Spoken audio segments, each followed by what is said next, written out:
Morning. Today we are talking about knitting, knitting. I wanted to show you a few of the knitting items, so you get to see me today. Um, this is I dropped one.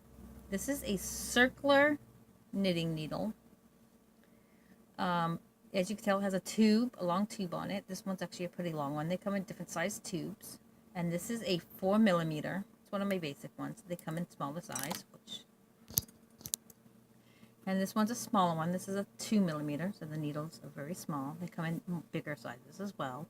This allows you to do straight knitting and well as knitting in the round, which is very handy. They do come in plastic as well as, I don't know if they come in metal. These are double pointed needles. They come in 4 and 5. I am still learning how to work with these better. They hold a little different. Then they're pointy on obviously both ends, so you can knit on both ends, which is handy. You can do small straight on these, but you can also do you can do circular on these, which is why they're handy. But I'm still, like I said, learning a lot with these needles.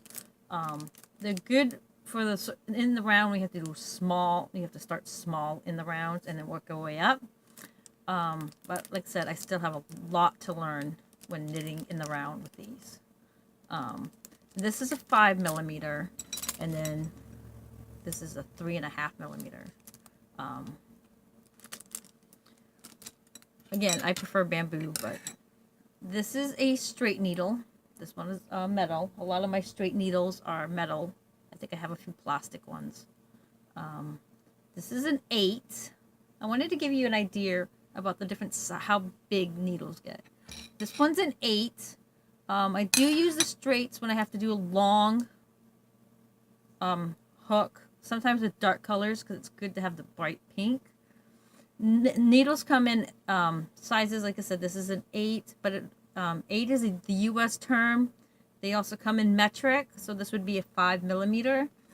This big one here is a 15 US, but it'd be 10 millimeters. So you can see the different thickness, even in just so size wise. So it's pretty thick, but that's not even the biggest needle that I have.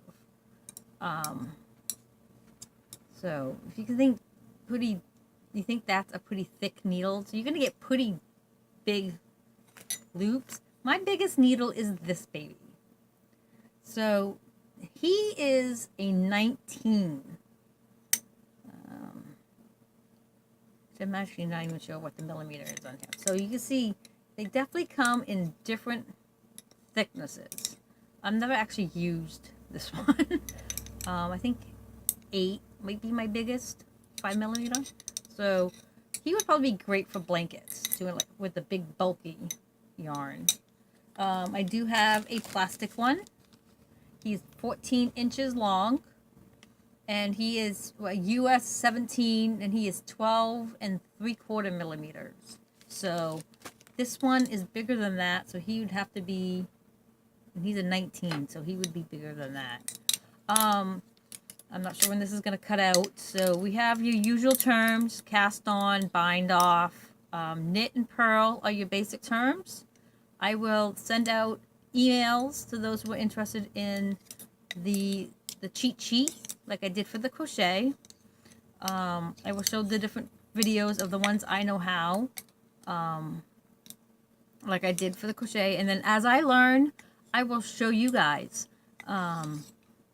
And same with, as I've been doing for the crochets. Like I said, when it comes to knitting, I'm self-taught. I've only been doing it for maybe 3 years now. I learned from online. YouTube is great. There's also a book called Knitting for Dummies. I'm telling you, it's a great book. I checked it out at my local library. I photocopied some of the pages and put them in my binder in a notebook, which is where I go to. I definitely recommend that you make a knitting notebook. I turn to mine all the time.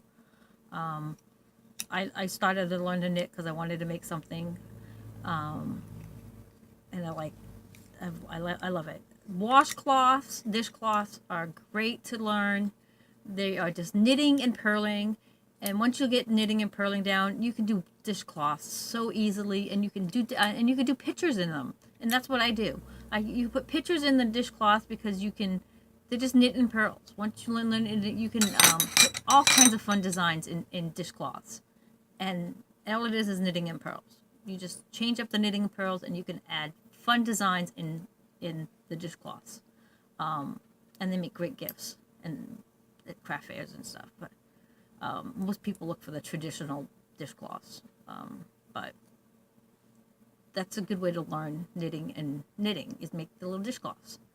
All right, well, that's going to be it for this video. My first knitting video, obviously, will be cast on and knit and purl. All right, bye.